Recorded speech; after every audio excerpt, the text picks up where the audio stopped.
Gear up for game day with Oilers Adidas jerseys with the on-ice name and number sewing. Visit them today in Edmonton in the corner of 128th Ave and St. Albert Trail or online at proamsports.ca. All right, let's continue. Let's continue to get you set for this game. Luke, how you doing, buddy? What's going on, man? Good, boys. Just looking at some stats here, trying to figure out why Elias Pettersson isn't scoring. But other than that, I'm doing good. How are the boys doing today? Well, let's see how this goes. Everybody seems to be in a pretty happy mood so far today. Obviously, tomorrow's show could be entirely different, but if you're putting in the prep on it right now, we might as well get into it. He's obviously getting heavily criticized by pretty much everybody in that market and other markets across the country. Have you been able to figure out what's going on with Pettersson? Is it more of what he's not doing? Is it more of what others are doing against him? Yeah, I think it's more of what he's not doing. He just looks really hesitant out there. I will give him a little bit of a benefit of the doubt. He has not played with some good line mates, and I'm not saying they're not good players, just the guys he's played with have not played particularly well. Höglander is very streaky. He was that way during the year, but played poorly enough to get taken out of the lineup. Mikheyev has been a non-factor, and I think that's really hurt Petey, but honestly, guys, I think there's a human element here too. Like, I watched that press conference yesterday and he's clearly struggling.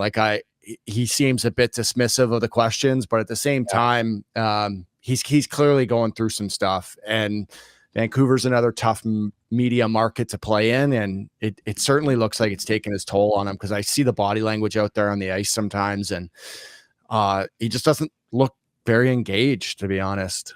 Well, Luke, I got to ask, and Rick Tocchet is a interesting individual on the surface, but his words following last game, and 5, 6, 7 maybe guys unengaged, he claims, playoffs and all this, and the term throwing under the bus. Does this help a guy like Pettersson right now? Does it hurt him? Is this style of coaching right now that seems to be kind of on the outs? I mean, it's still hockey and it's still a hard physical game, but what did you make of Tocchet handling the post game, and how do you think this translates to his specific group heading into tonight? You know what, LT? I'd rather he coach through the media like that and not call players out by name. Yeah. I generally had no time for coaches that came in after the game. They, if we lost, they give their little post-game pep talk. And if you really had a problem with my game, or you didn't like the way I'd been playing as of late, I loved coaches that just came up to you and were honest with you, pull you in their office, and you have a sit down and one-on-one type. You do a one-on-one, and you do it on a daily basis. That's where you find good teams have coaches that have great relationships with their players. So I have a lot of respect for him going out and holding them accountable, but not calling people out by name. I know you can obviously figure out who he's talking about pretty easily, but there's a big difference between him saying, there's 5 or 6 guys that don't know the playoffs have started, and there's a big difference between him going, Elias Pettersson was our worst forward out there. I kind of like the way he has handled it, to be honest. There's a reason he's probably going to win the Jack Adams. He seems like, he can get guys to play for him, and Petey just really hasn't fit that mold so far. We hit that text right before we brought you on from the one guy who said, the Canucks didn't play well in Game 4, and they still came back and tied that hockey game. So he was a little bit concerned heading into Game 5. Overall, just looking back at Game 4, Luke, would you agree that the Canucks just didn't have it in that game? And would you be concerned that they did somehow find a way to come back and tie that game, even though Bouchard ended up winning it late? I mean, is it crazy to say that I don't even think the Oilers have played very well the entire series? Like, I think that's fair. I don't think we've seen the real Edmonton Oilers yet. Like, there hasn't been one game where they've played a full 60 minutes where I'm like, man, that is the Oiler team that I know and love. It was, a little concerning to see them sag in the third period. I think Vancouver made a really good push. They haven't played a great brand of hockey either. Both teams are really depending on their top guys for offense, which is not a great way to go about things. If you watch Dallas, Colorado last night, that team rolls all 4 lines for the entire game and depend on them up and down the lineup. No concern from me. I'm waiting for one of these Oiler nights where it's just them from start to finish, and I don't think we've seen that yet. Not too concerned. I'm glad they pulled out the win. That could have gone a lot differently heading back to Van without the split.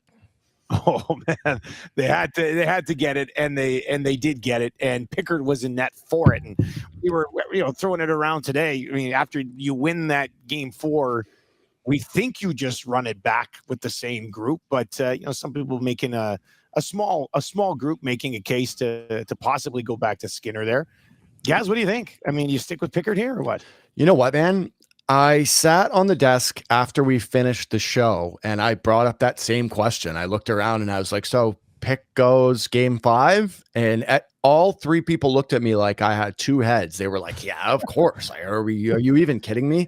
It was a thought that crossed my mind, though. I was like, hey, you give Skins a night off. It's not an elimination game.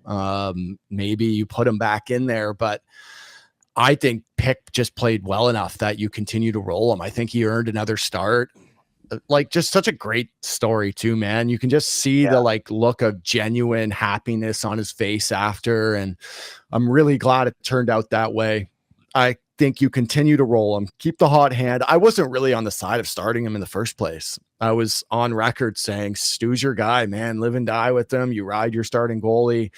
And Pick played well enough to earn another one. And I think until he plays differently, you continue to go with him. Luke, just going to the other crease here, and what would be the temptation if you're one Rick Tocchet to go back to a Thatcher Demco, making significant strides, and I use air quotes, whatever that means, and Tocchet, no stranger to gamesmanship here in what he speaks on the mic, but I mean, Artur Shilovs hasn't been losing them games. He's been playing above board for a third stringer, and again, the air quotes coming out, but would there be a temptation to go back to Demko at any point if he's ready to go, if at all, for you, if you are Rick Tocchet? Man, it's more than a temptation. I think as soon as he's healthy to go, I'm starting him. Yeah. And this is nothing against Shilovs. Like you said, I think he's given them a chance to win every game in this series. And since he came in the Nashville series, he's been outstanding. But Thatcher Demko is just a different animal altogether. This is one of the elite goaltenders in hockey. And it's just, this is such an X factor for the series because he can literally steal a game himself. He's one of those goalies that you can do everything against and he could single-handedly win a hockey game for them. If I'm Rick Tocchet, if I'm the coach of the Vancouver Canucks, as soon as he's ready to go, he's going between the pipes for me. Yeah, Rick Dhaliwal yesterday saying that he's hearing Demko's making big strides. Let's see where he's at in 2 to 3 days.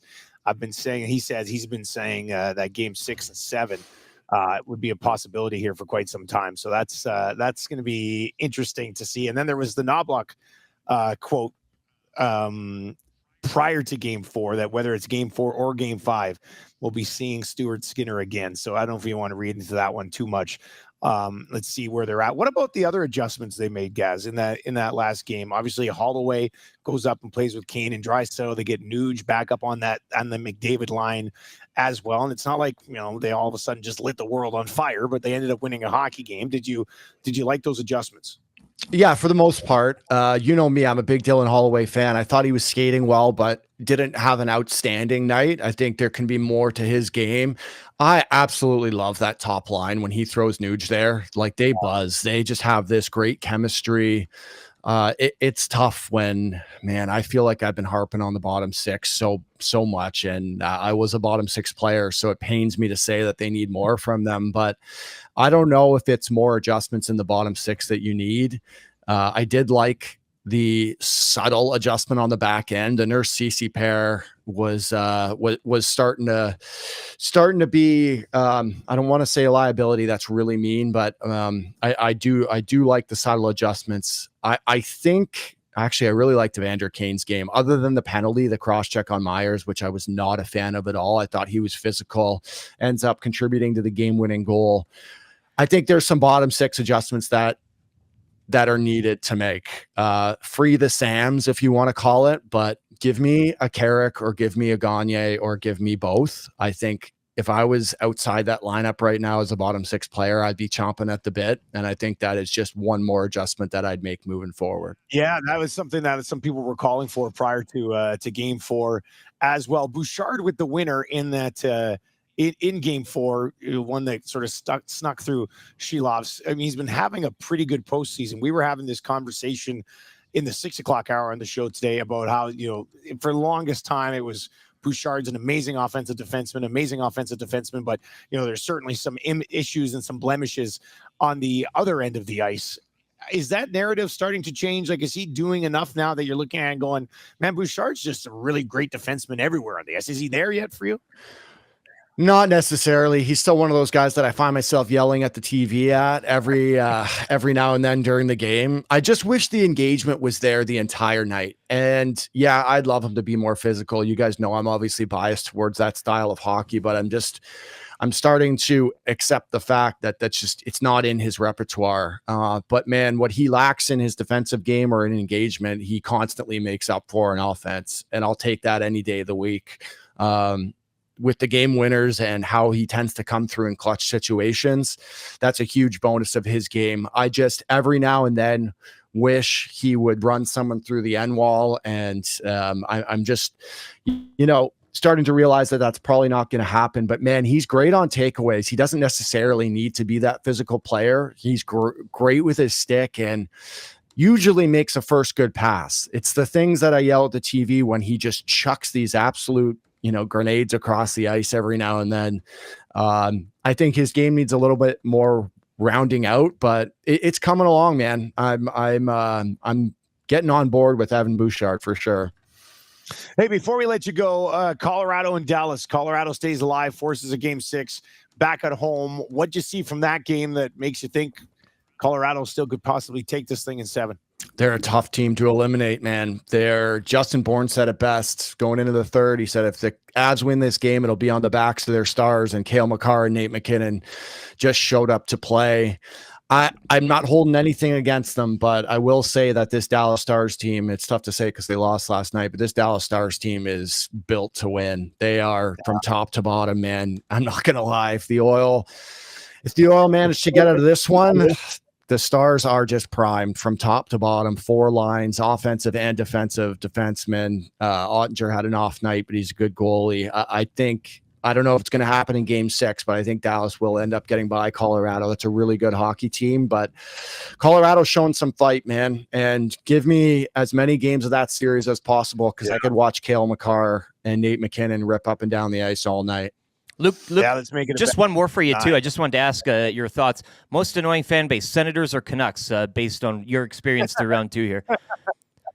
I'm glad you asked me that because for a long time I thought it was the Sens, and I thought the Canucks had this cool Canadian fan base that was West very Coast, supportive and all that West Coast chill vibe. And you know what? I do a weekly radio spot over there as well, and there are some good people. There are some good fans, and I don't want to categorize them as a whole, but the online Twitter community of Canucks fans is just not it. It is not it. I will say that it has been a miserable week for me personally. And some of the attacks I've had, they found my Instagram and my Twitter. And apparently, I thought I've called it pretty even, but apparently I am the biggest Oilers homer known to man. So I'm going in there today with my hazmat suit and my sword. I'm going to take them all on one by one. I'll get them for you. Help me out. Yeah. Honestly, they are... They're something. They're something. That's for sure. Yeah, that's probably a fair way to describe them. They're something. Gaz, hang in there, buddy, and enjoy the rest of the series. We'll talk to you next week. Thanks, boys. Appreciate it.